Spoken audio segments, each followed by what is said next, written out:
Dr. R.J. Rushdoony, RR161BQ126, Great Britain and its place in the world today.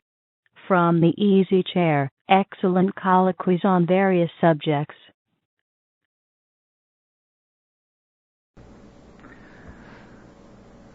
This is R.J. Rushdoony, Easy Chair number 229, November 9, 1990. During the past 2 weeks, Otto Scott and I were in Great Britain for the International Christian Reconstruction Conference held at London. Besides that, I spoke at a couple of churches, at the Missions House, and on BBC. So it was a busy time, but a very interesting one. This evening we are going to discuss not our trip there, but Great Britain and its place in the world today. One of the interesting things to me is that Otto and I have been there 3 times in recent years, in 1987, 1989, and of course this year. Each time it was about the same time of the year, October or November.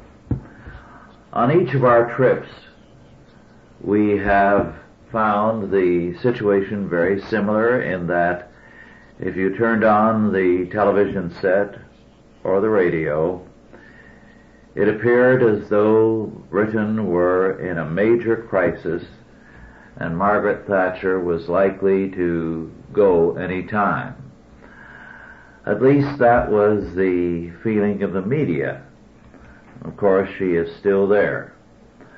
Now, the significance of Great Britain in our time is this.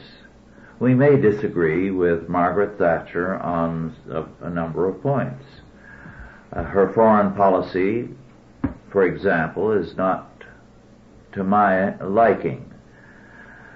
But basically, in a world that is racing towards destruction, racing to what Bush and Gorbachev and Mitterrand and others call a new world order, there is one person who is a head of state who is resisting this trend to a considerable degree, and that's Mrs. Thatcher. As a result, what takes place in Britain is of importance to all of us. Now, of course, the media and the intellectuals, by and large, feel that the future awaits. It's a glorious future, and while they may differ with the versions of that new social order as presented by Bush and others, they are agreed on the necessity of that new world order. And Mrs. Thatcher, while paying lip service to it, has been resisting, and hence the importance of what she is doing. Well, with that general statement, Otto, would you like to expand on it or disagree with it or give an alternate statement? No, I'd like to agree with it and expand on it. The first time we were there, as you recall, there was a big simus in the British press about an Educational Reform Act. Yes. And as it turned out, the Educational Reform Act, which incidentally passed, eliminated tenure in the British universities, amongst other things. It also mandated the further expanded instruction in Christianity in the English schools, and it also gave parents a chance to pull out of the neighborhood school if a number of them agreed to do so, and enable them to choose another school which they felt would be better for their children.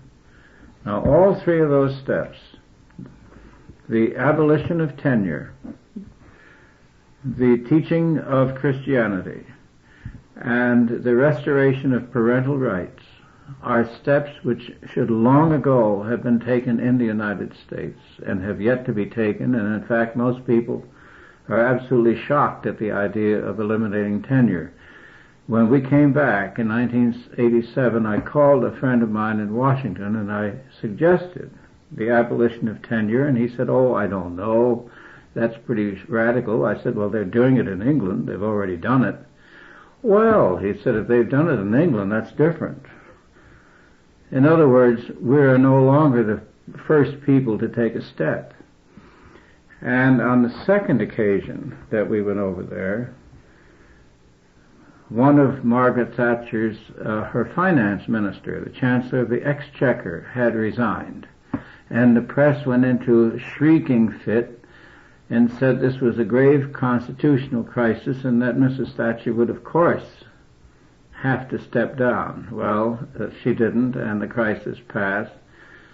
On this occasion, another minister was sacked, I believe, and of course this was another... He resigned. He resigned. Yes. Oh, yes. In disagreement over her policy. Over her refusal to merge the pound into the common market currency. Yes. She said that was an abdication of sovereignty that she would not go along with. And the English press, or the British press, behaved as though that was the most ridiculous position conceivable. They seemed to think that Britain should melt into a stew, a European stew, and waste no further time in doing so. Mm-hmm. It's astonishing. Astonishing, but it's familiar to us in a sense because we also have a press that's a political party in its own right that takes positions opposite what most of the country believes. And over there, though, the press is, I think, more print-oriented than it is here. We had a choice of something like 6 or 7 newspapers in London, ranging from tabloids all the way up to the Times. And of course we don't have that range and variety here anymore. Mm-hmm.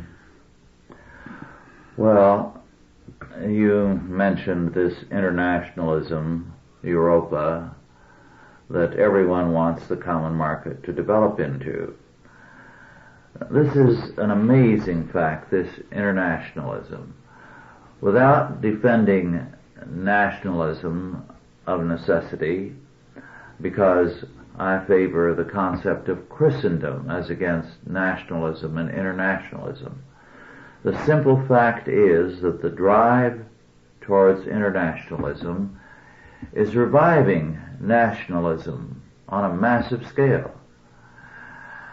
And people are digging in their heels, whether it's the Basques in Spain, the Bretons in France, the Welsh, the North Irish, the Scots in Great Britain. There are all kinds of independence movements. Now, Great Britain, of course, has Wales, Scotland, North Ireland, and England as component parts of Great Britain. And the tensions between those 4 groups are very real. And yet they have a common faith, a common language, a common culture. Now, if there are problems amongst them and tensions, how much more so if you try to combine the Austrians, the Germans, the French, the Spaniards, the Italians, the English, and others, possibly the Turks, possibly the Hungarians. What's to hold them together? The presupposition is that economic concerns will bring them together. But you already have, 14 to 15,000 bureaucrats in Belgium for the common market, issuing regulations. And no one is really happy with those regulations. Each country is striving to get the best advantage for its production and for its agriculture, and resentful at what the other is getting. On top of that, there is no common culture. They don't share a common Christian faith. Most have abandoned it. So we have the illusion today, which our State Department shares, that economics will do what nothing else has succeeded in doing before, making very different people work together and love each other. And I think it's a terrible illusion and a very dangerous one. Well, it's a chimera which has appeared again and again, the idea of one world, a parliament of man and all that. I come from an international family. My father was very international, and so was his brothers, and even farther back than that. But they were international merchants, you might say, international business. And they grew up and were formed and shaped in a world where national boundaries really didn't impede the interchange of money and goods. There was a common capitalist system, which was in existence, of course, before World War I when they went to school, and which was maintained more or less through the 20s and the 30s. Although it didn't prosper so much in the 30s, it was still in place. A lot of people seem to forget that. The British Empire was still the British Empire in the 30s and so forth. But their brand of internationalism was expansion. It expanded liberty and it expanded commerce. It expanded the flow of goods and it expanded interchange on a private level.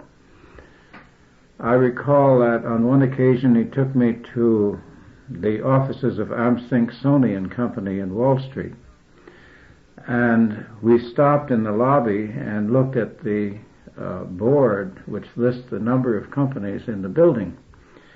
And he said, now most of the men who work in those companies don't know it, but every one of the companies in this building is owned lock, stock and barrel by Amsink Sony.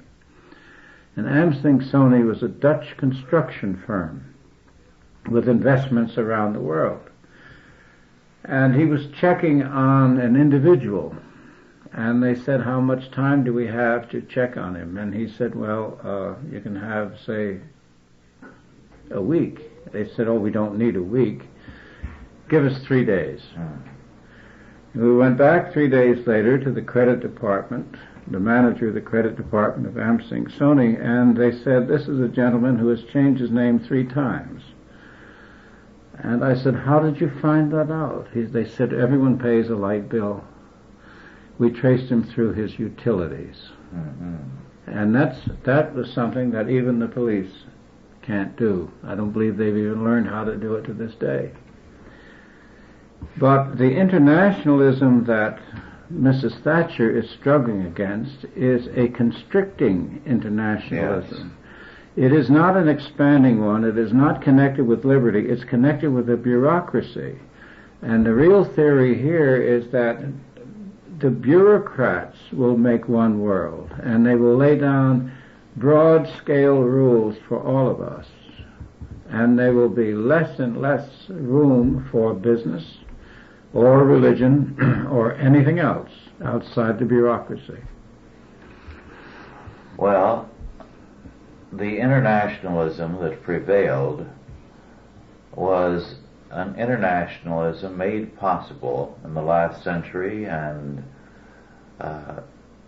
in the earlier years of this century. It was made possible, as you said, by the free market and also by Christianity. Oh, yes. There was a common character.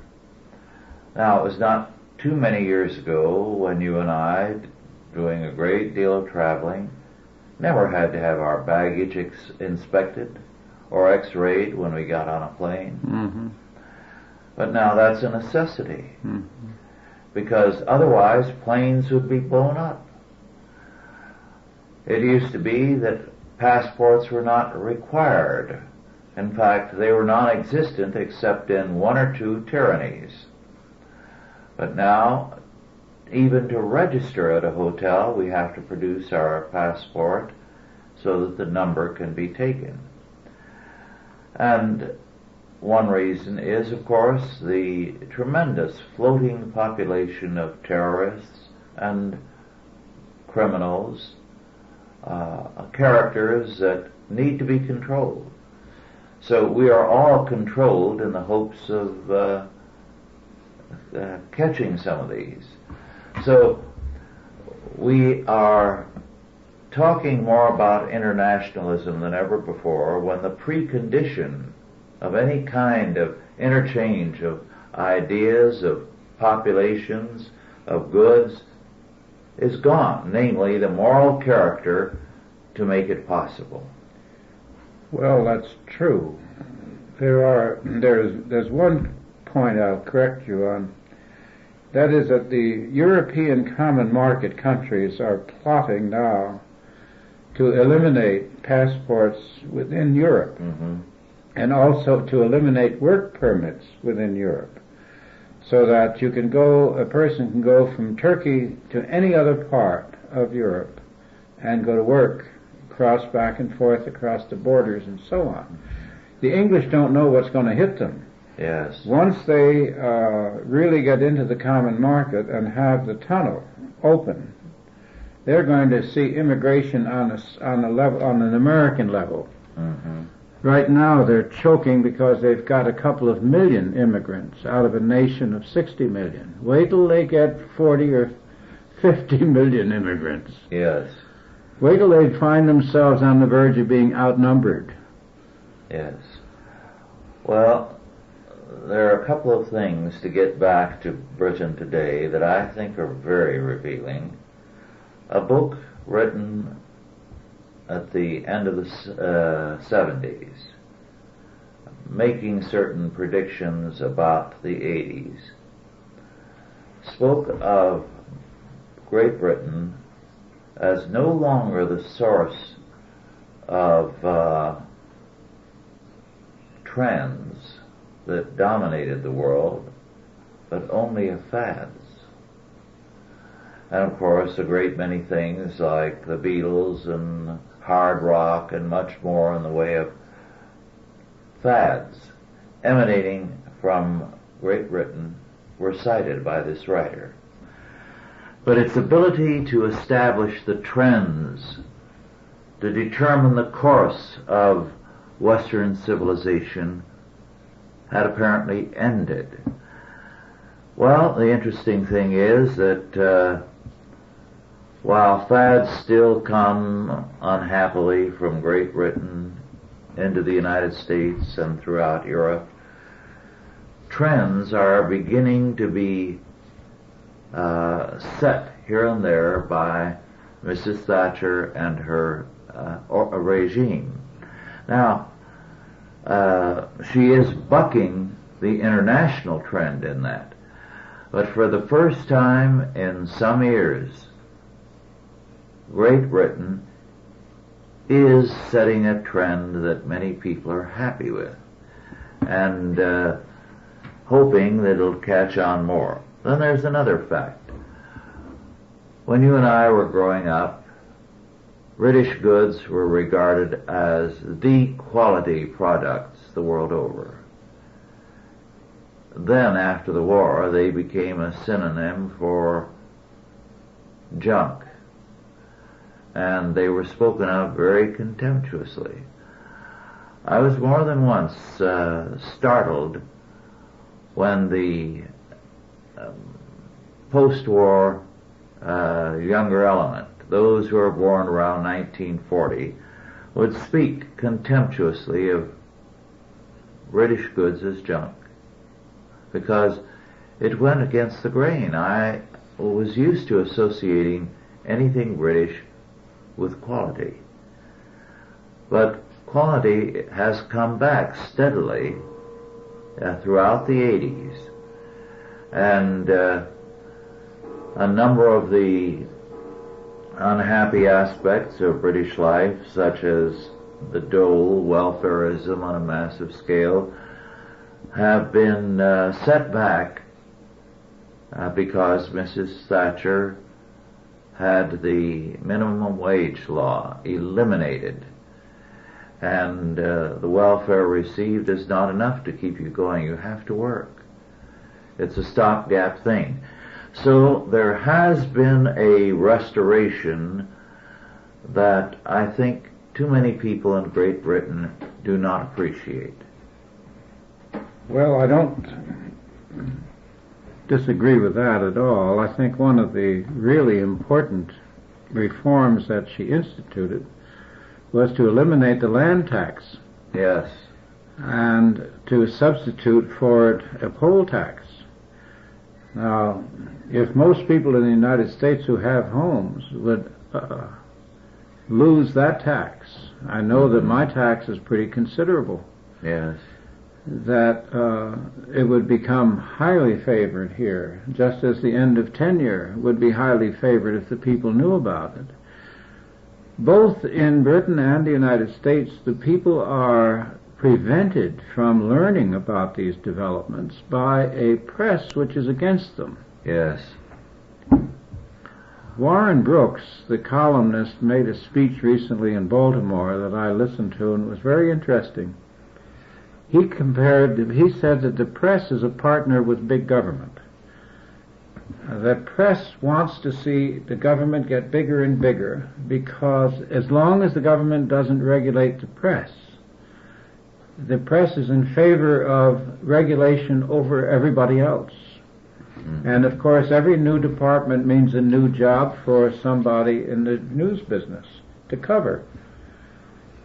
And he points out the expansion of the number of reporters in Washington as Washington has expanded. In Britain, I think Thatcher has, as you implied, restored Britain as an intellectual leader, because Britain is the first country that didn't succumb entirely to socialism that is recovering from it. Now, we are rushing into all the lock-up measures of the socialists at a time when Eastern Europe is trying to get rid of the regulations. We are rushing into more regulations every minute. The Clean Air Act is going to regulate everything that moves here. Yes. And it isn't true. I think one of the problems here in the Christian community and in the conservative community is that we have gotten out of the habit of looking beyond our own borders at the rest of the world for what's happening and for ideas. Ever since World War II, it seemed to me that the average American has got a big head. Really, we got the idea because we were the winners of the war, at least in the fighting part of the war, that we no longer needed to learn anything from any other culture or any other part of Europe. We are engaged in experiments which have been done elsewhere and which failed, and we do this without even thinking about it. I understand that even in medicines that have been tested and proven in countries like Great Britain and France and Germany, very advanced countries, are not accepted here. They have to be retested and reproven here. The United States will not accept the results of research in any other part of the world. Now, I don't know really how we can continue to function on such a parochial level, such a provincial level. Well, Britain is not free of problems, of course, and I think you referred indirectly to one, the great number of aliens that are now in Britain, especially in London, so that whole portions of London have been lost. Now, immigration is what made this country great. However, the immigration was from countries that had a common Christian culture with us. As a result, the people very quickly merged into the general population. However, the immigrants in Britain are from third world countries. They are not Christians. They are Islamic or Buddhist and simply are not a part of the society there. So instead of seeking to merge, they are seeking to establish a separate identity. And this is potentially very, very dangerous because it threatens the character and the future of England, of Britain. Well, given the high birth rate among some of these elements, it means, for example, that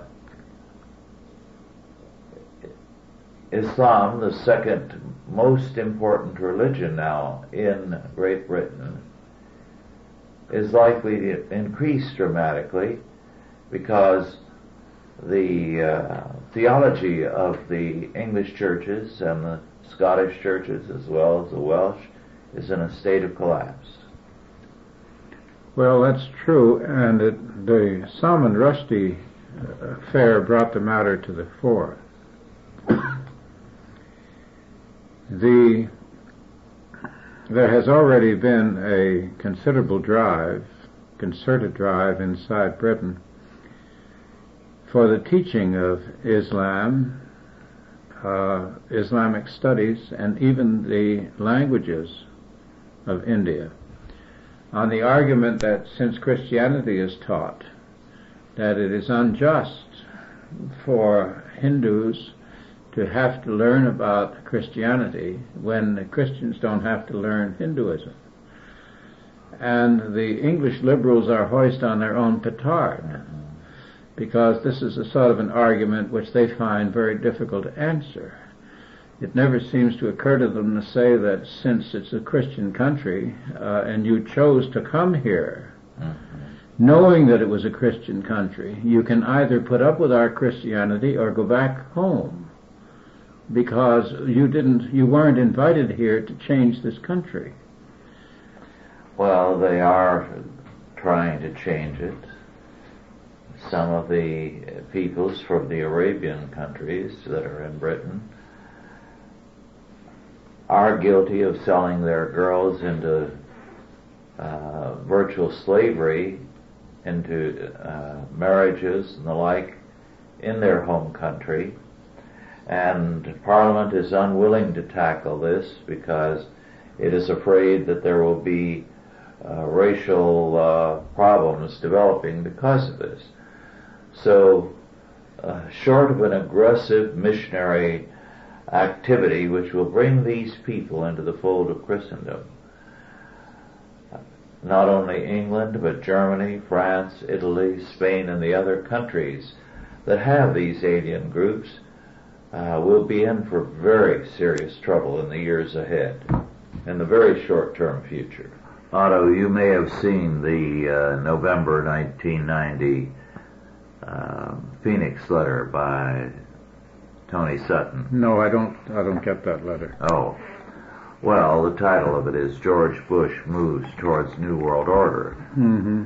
And it discusses the heavy emphasis now in the media and in Bush's speeches as well as Baker's on a global New World Order. And the whole operation in Saudi Arabia is presented to us as a big step forward to a New World Order. Well, have they told the Saudis about this? Are they going to allow Christians and Bibles and women without veils and so forth? That's a mere technicality, apparently, to King George. Then he speaks of the birth pains of the New World Order and how to define the New World Order, the borderless world, of course, he deals with that. So, he says now everything is seen as a rationale for governmental intervention. And the New World Order he calls a con game for the existing political establishments and their front corporations. So he sees a tremendous pressure towards a global economy, the kind of thing that the common market represents on a global scale. And we are going to be pressured on this increasingly, he indicates. But the pressure is very strange. We're in the process of subsidizing a civil war, a bloody civil war in South Africa on the premise of one man, one vote is essential. And in the meantime, we're going to protect Saudi Arabia where there is no vote for any man. Yes.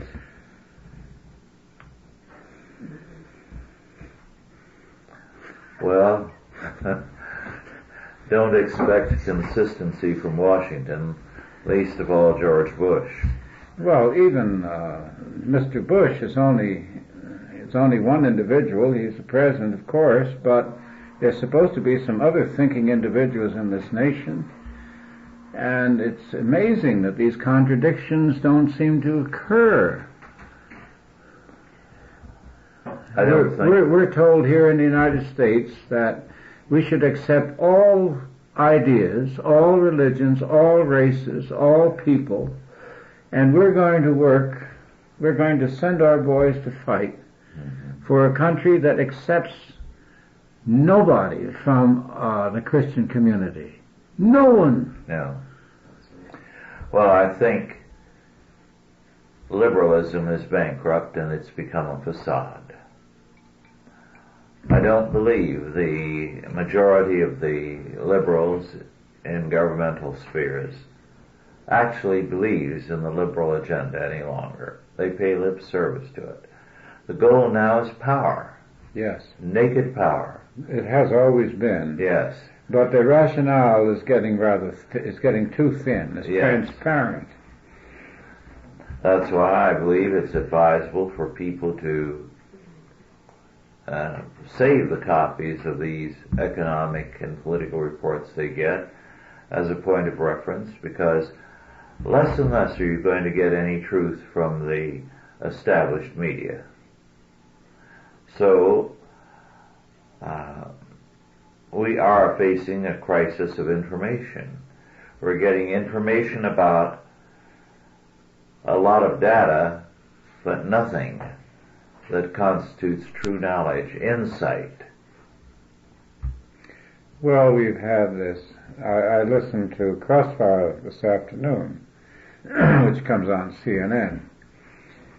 And there was a gentleman there, rather impressive, who was accused by Scott Stanley, who was also a guest on the program, of being a professional pacifist. And the man said very quietly, I'm a combat veteran from Vietnam, and I'm perfectly willing to fight for my country if I'm asked to do so.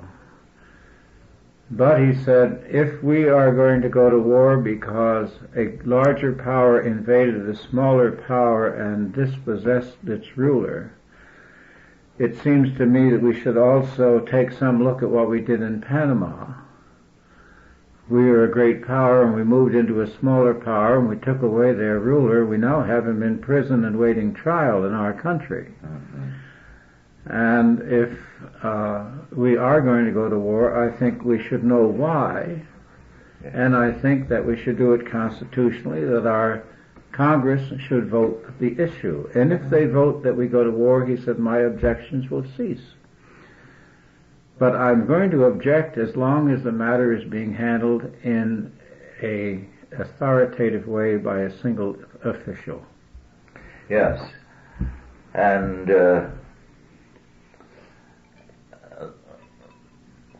the whole situation since World War II, has been progressively removed from the people. Korea and Vietnam. None of those were declared wars. No. The whole idea, of course, is to avoid the necessary oversight by the representatives of the people. Now, given the fact that Congress doesn't represent us very well anymore, still, the form is a necessity. We can hope that they will represent us better in the future. And the whole situation right now is a denial of democracy, which is what they talk about. It was a purely unilateral act on the part of the White House without consulting the American people or their representatives. Well, the movie The Godfather would give a man an offer he couldn't refuse. Mr. Bush started out by giving a man an offer he couldn't accept. He began with an ultimatum. He began at the end of the road. He said, surrender, give up, get out of office, or else. Well, or else what? Mm-hmm. What alternatives has Saddam Hussein been offered? None. And while he is an ugly character, in this situation he is on sound moral ground as against us. Well, he's a long way from the United States. A very long way. It took us over 2 months to send 200,000 troops to his border, and there were no submarines in the way this time, mainly because we have no merchant marine anymore, and we have very little cargo vessels for the Navy. We have a very small Navy. Mm-hmm. We have what amounts to a one-nation Navy now, one ocean Navy. And you cannot transport all the equipment and the food or supplies and everything else that you need quickly in sufficient quantity by air. Now we're straining. We've had to borrow money in order to indulge in this peacetime exercise. What's going to happen when the fighting starts on land, I don't know.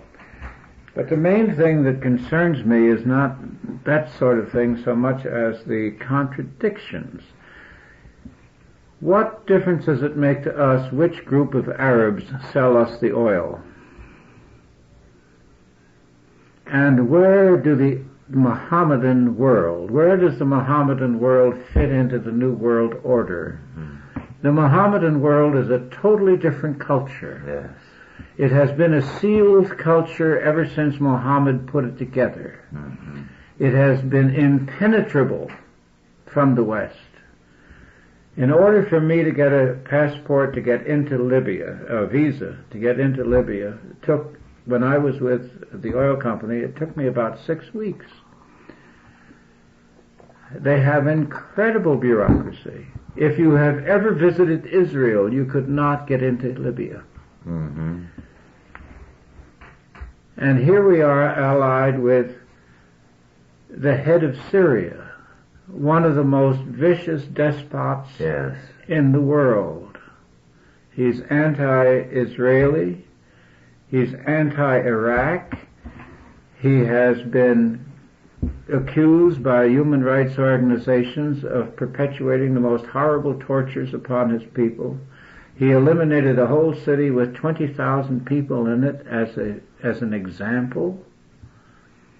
And this is an ally of the United States in what is supposed to be a war of great principle, which you're being guided into in the name of the New World Order. In this World Order, I don't know if Anthony Sutton in his Phoenix letter has figured out, he may have figured out the basis of the New World Order, but I can't draw it on a map. Yes. Who does it include? Who's going to run it? Who's going to be the new president of the world? Well, there are lots of unanswered questions that are deliberately left unanswered because they don't want us probing too far. I believe that this New World Order is already operative, has been for some time. and its final phase is approaching, and perhaps its final judgment. But in any case, to get back to our original thrust, Mrs. Thatcher has almost single-handedly tried to stem the tide on these issues. That's true. She stopped the increase of sanctions against South Africa. Mm-hmm. And she did it at a Commonwealth meeting, which was attended by various brown and black representatives of members of the Commonwealth. She was the only voice and the only vote, but it was the prevailing vote, against applying any more sanctions against South Africa. This was several years ago, as you know, and it was because she saw a film in which the ANC was burning alive a young woman with an automobile tire filled with gasoline around her neck, the wonderful ANC that Mr. Mandela represents. And Margaret Thatcher said, "I will not assist the people responsible for that atrocity."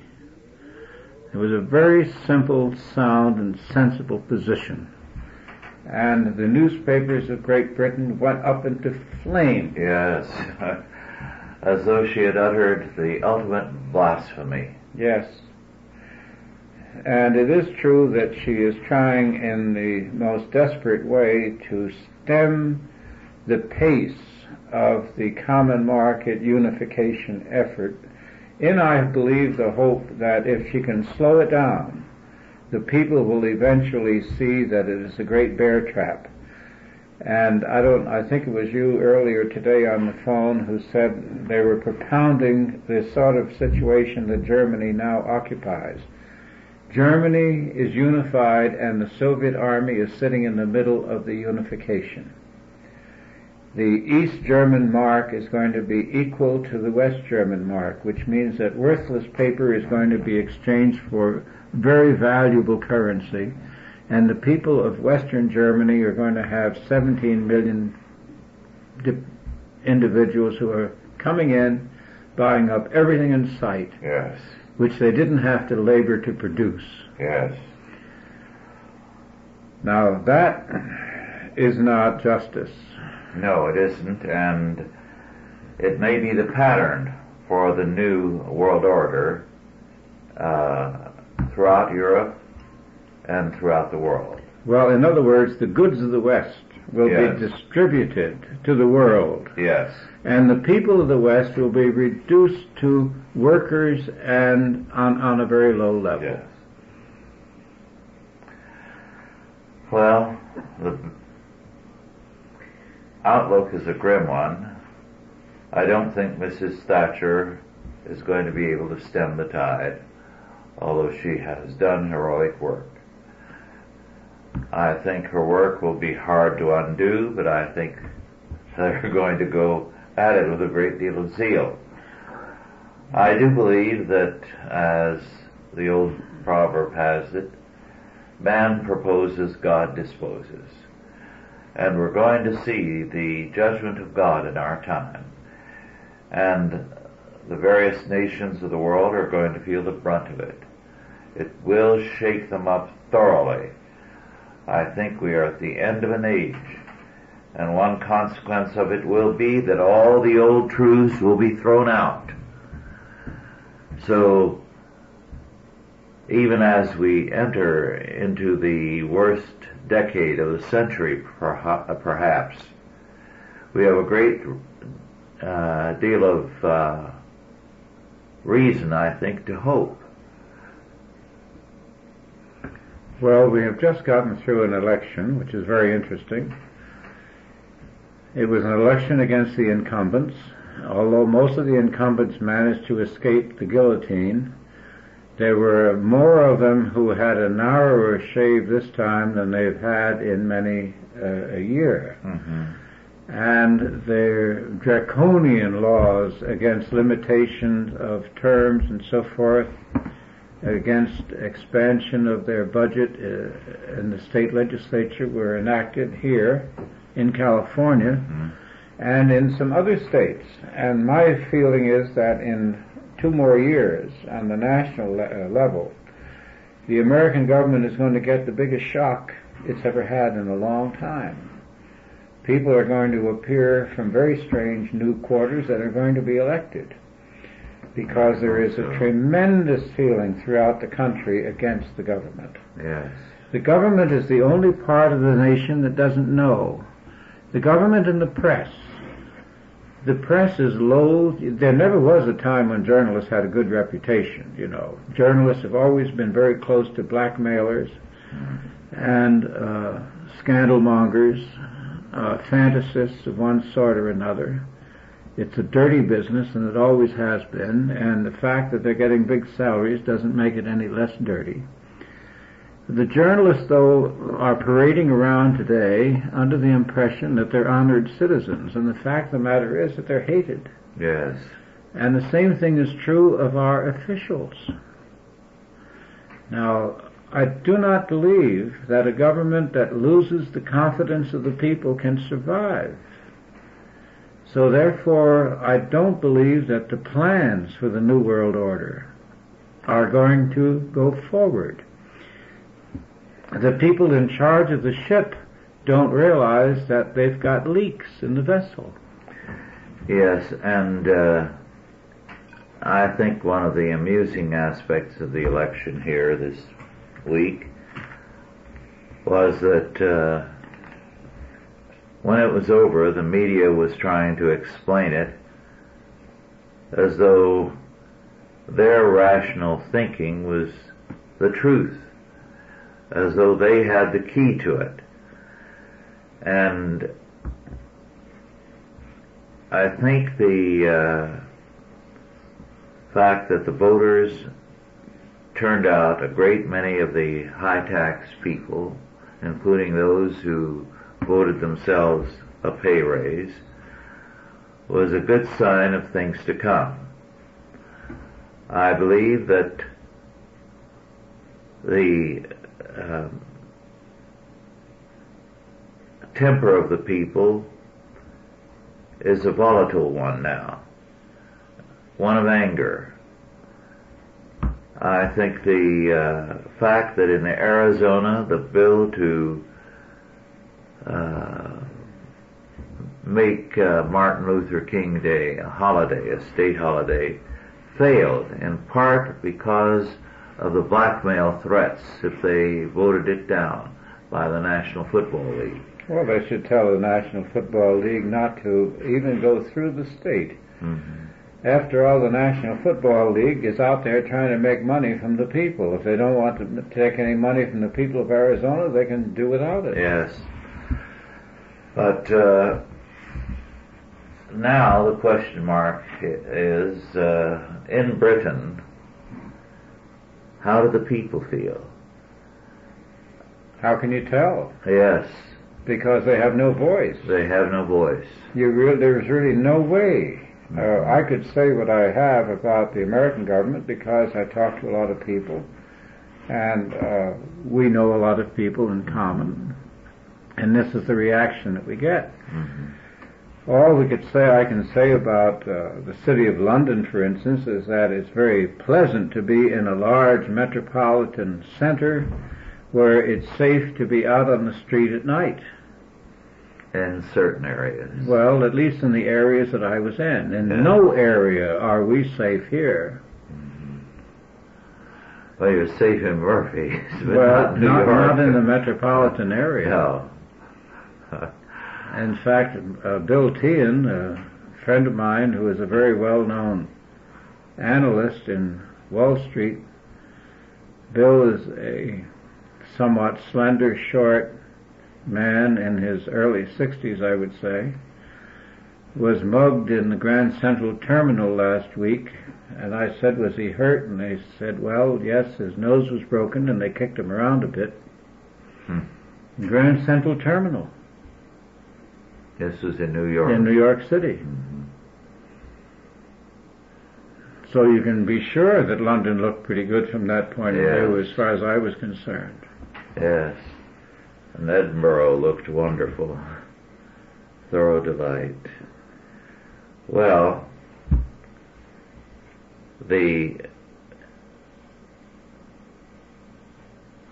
election coming up about the same time, isn't it, in Britain as it is here in 92?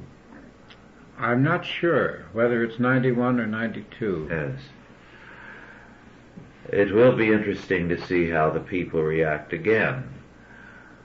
Whether, as in previous elections, against the media and against the intellectuals, the people put Mrs. Thatcher into office, whether they will do it again. If they do, if they continue her, I think a trend will develop. Well, I do think that although the people have no voice, they certainly have minds. What the Conservative Party in Britain seems to be solidly behind Mrs. Thatcher, and of course they have a different system than we do. The party elects the leader. Mm-hmm. The people never vote for a prime minister directly. And therefore I think that as long as she wants to stay there, and as long as she's as capable as she is today, she will probably be able to stay. I think here on the horizon, a little cloud no larger than a man's hand, there are movements to create an alternative to the two major parties. And I think that it might be similar to the 1850s, in which a third party movement today might really take off. Well, I hope so, because the Republicans and Democrats have become Tweedledee-dum and Tweedledee-dee. Very little difference between them. They share nothing but their shame. They are actually the most unscrupulous men, I guess. I don't know what happens to somebody that's elected to office in the United States. It's been too long since the people of the United States have exercised their right to control their own government. Well, if you have no character and are placed in a position of power, it will corrupt you. And the kind of people we've elected have been likable people. They've won what amounts to a popularity contest in many instances, and they go there and become little gods, and they're corrupted very quickly, so that their enemy becomes not the other party or another position, but the people. Well, of course, the creation of television had an awful lot to do with the altered character of American politics. Mm-hmm. It destroyed the political machine. Mm-hmm. It destroyed the local machine. And it enabled the politician to talk to the people directly, in the form now mainly of advertisements. Mm-hmm. They're advertised like soap or coffee or whatever. Yes. We don't hear their speeches because speeches are no longer aired. Even the conventions, we don't see anything except the faces and the voices of the commentators, the reporters, the anchormen. They really think we turn in to see the anchormen. We don't turn in to see anybody else. This past presidential election of 2 years ago, I could not watch the convention because it wasn't the convention you got, but what the anchorman chose to show you. And then they would carry you down to the floor where they tried to provoke fights on the floor. Yes. Never heard a single speech. No. You'd hear a voice in the background, mm-hmm. and they'd say, "Oh, so-and-so is speaking." Yes. Well, our time is just about over. Is there a closing remark or two that you'd like to make, Otto? Well, I think I would like to see the Christian community and the conservatives look a little bit wider spectrum of the world. I think that it would be a good thing if they were to subscribe to some of the British publications, for instance, and they're fairly outspoken.